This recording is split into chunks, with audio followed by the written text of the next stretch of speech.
Spotted an H0 file sitting next to your audio project and wondering if you should keep it? This little metadata file plays a bigger role than its size suggests. I'm Evan Brooks, Certified Support Engineer, and I'll explain what these MAGIX waveform files do. Avoid future frustration. Download a dedicated, non-proprietary file viewer. These tools are masters at ignoring small H0 errors. Take a shortcut and download now. A H0 file is the first segment of a larger file that has been divided into smaller pieces using the HJSplit utility.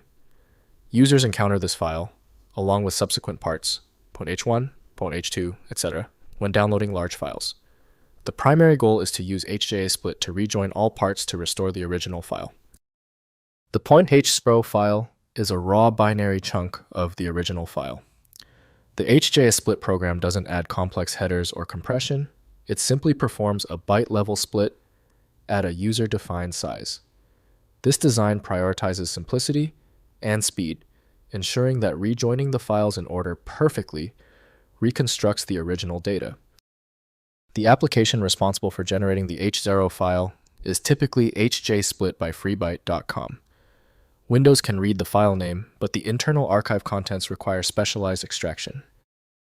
Windows can tell you the file type, but retrieving the content still requires archive software. The problem is often a missing file hook. Right-click the H0 file and choose Open With. Start with HJSplit if available. If not, select another application from the list. If the file is still stuck, the issue requires confirmation. We need to test the following critical points right now to see the exact origin of the problem. First, letting MAGIX regenerate. Open the parent audio project in MAGIX Music Maker Samplitude or Sequoia.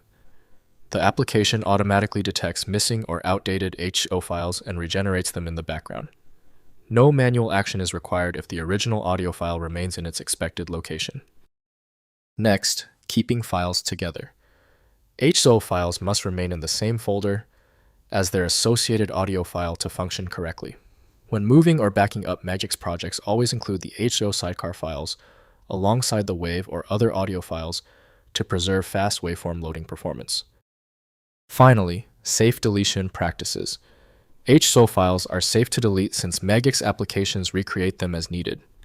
If disk space is a concern, delete only the H0 files while keeping the original audio intact. Reopening the project in MAGIX will regenerate fresh waveform data on first access. If compatibility checks failed, it is likely because the file extension name is shared by different developers for unrelated formats, causing your PC to use the wrong reading language. An effective path forward often involves using a format-agnostic utility that is designed to prioritize actual data content over the potentially misleading extension name. Since the manual approaches didn't work for the file, the smart move is to use FileMagic, which provides the one-click solution you need. Available at filemagic.com. Did the fix work for you? Leave a quick comment below and be sure to subscribe so you catch the next video.